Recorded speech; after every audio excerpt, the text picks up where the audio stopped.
CPIM party കോൺഗ്രസിന് മുൻപായുള്ള PB യോഗം തുടങ്ങി. പോളിറ്റ് ബ്യൂറോ യോഗത്തിന് ശേഷം കേന്ദ്ര കമ്മിറ്റി ചേരും. പാർട്ടി കോൺഗ്രസിന്റെ പ്രസിഡിയം, വിവിധ കമ്മിറ്റികൾ എന്നിവ യോഗം തീരുമാനിക്കും. വിവരങ്ങളുമായി ദീപക് ധർമ്മടം, ആർ ശ്രീജിത്ത്, ബൽറാം നെടുങ്ങാടി എന്നിവർ ചേരുകയാണ്. ആദ്യം ദീപക് ധർമ്മടത്തിലേക്കാണ്. ദീപക് അല്പസമയം മുമ്പ് പറഞ്ഞതുപോലെ തന്നെ നാഥനില്ലാത്ത ആദ്യത്തെ ഒരു സമ്മേളനം. ഒപ്പം തന്നെ ഒരു ചോദ്യം നിലനിൽക്കുന്നത് ആരാകും ഇനി തലപ്പത്തേക്ക് വരിക എന്നത്. അത് ഒരു വനിതയായിരിക്കുമോ എന്ന് ചോദ്യമുണ്ടായിരുന്നു. പക്ഷെ അങ്ങനെ ഉണ്ടാവില്ല എന്ന് വരുന്നു.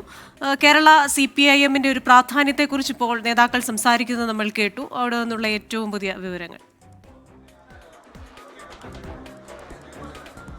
CPIM-ന്റെ 24-ാം പാർട്ടി കോൺഗ്രസിന്റെ ഏറ്റവും പ്രധാനപ്പെട്ട കാര്യം ജനറൽ സെക്രട്ടറിയെ തെരഞ്ഞെടുക്കേണ്ടി വരുന്ന ഒരു പാർട്ടി കോൺഗ്രസ്. കാരണം ജനറൽ സെക്രട്ടറി ഇല്ലാതെ ഒരു പാർട്ടി കോൺഗ്രസ് ഇതുവരെ CPIM-ൽ ഉണ്ടായിട്ടില്ല. അത്തരമൊരു ഘട്ടത്തിൽ ഏറ്റവും പ്രധാനപ്പെട്ട കാര്യം ആരാകും പുതിയ ജനറൽ സെക്രട്ടറി എന്നുള്ളത് തന്നെയാണ്. മറ്റൊന്ന്, പുതുതായി PB-യിൽ അതുപോലെ തന്നെ കേന്ദ്ര കമ്മിറ്റിയിലേക്ക് ആരൊക്കെ എത്തും എന്നുള്ളതാണ്. നമുക്ക് കാണാം ദൃശ്യങ്ങളിൽ മുതിർന്ന നേതാക്കൾ എളമരം കരീം, കേന്ദ്ര കമ്മിറ്റി അംഗം ബാലഗോപാൽ, TN തോമസ് ഐസക്, ഇതാ AK ബാലൻ സഖാവിനെ നമുക്ക് കാണാൻ സാധിക്കും. ബാലേട്ട, വളരെ നിർണായകമായ ഒരു പാർട്ടി കോൺഗ്രസ് ആണ്. ബാലേട്ടൻ സംസ്ഥാന സമ്മേളനത്തിൽ ഒരു വിടുതൽ രീതിയിലേക്കായിരുന്നു. എന്താണ് ഈ ഒരു വേളയിലുള്ള പ്രതികരണം? എഴുന്നേക്കാവും. ഇതിന് ഒരു 24-ാം പാർട്ടി കോൺഗ്രസ് മധുരയിൽ വെച്ച് നടക്കുമ്പോൾ പാർട്ടിയുടെ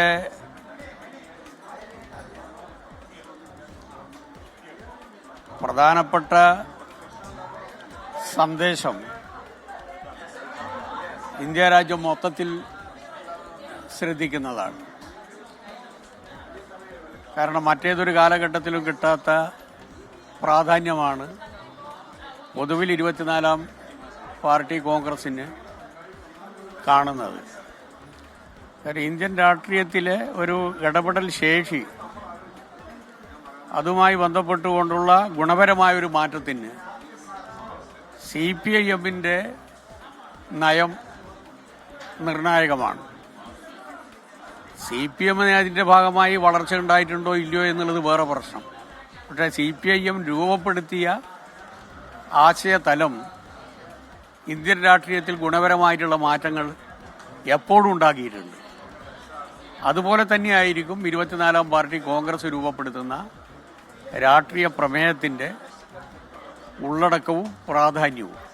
നേരത്തെ സിനിമ കൈകാര്യം ചെയ്തിരുന്ന സാംസ്കാരിക മന്ത്രി കൂടിയാണ്. കേരളത്തിൽ നിന്നുമുള്ള ഒരു സിനിമ രാജ്യത്ത് വെട്ടിമുറിച്ചുകൊണ്ട് പ്രദർശിക്കപ്പെടേണ്ട ഒരു സാഹചര്യം സംഘപരിവാറിന്റെ തീരുമാനത്തിലൂടെ വരുന്നു എന്നുള്ള പ്രചരണം കൂടി നടക്കുകയാണ്. അല്ല, അത് സ്വാഭാവികമായിട്ട് ഞങ്ങളെ സംബന്ധിച്ചിടത്തോളം അത്ഭുതമുള്ളതല്ല.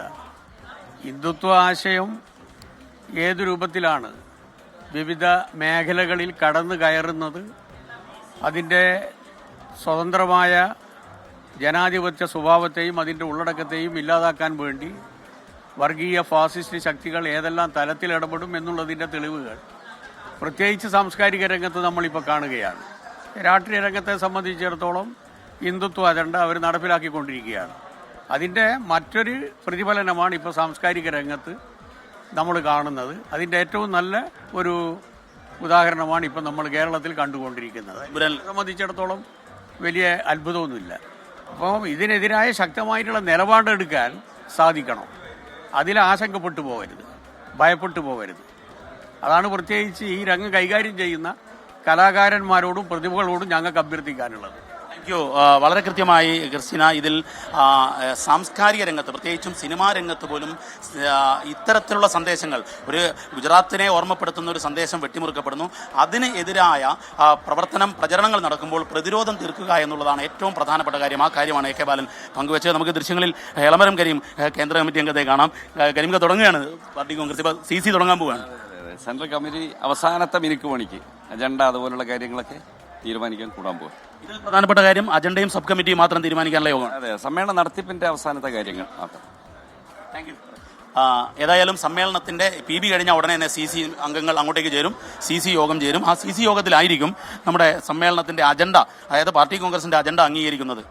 ക്രിസ്റ്റീന, ശരി, വിവരങ്ങൾ നൽകുകയായിരുന്നു ദീപക് ധർമ്മടം.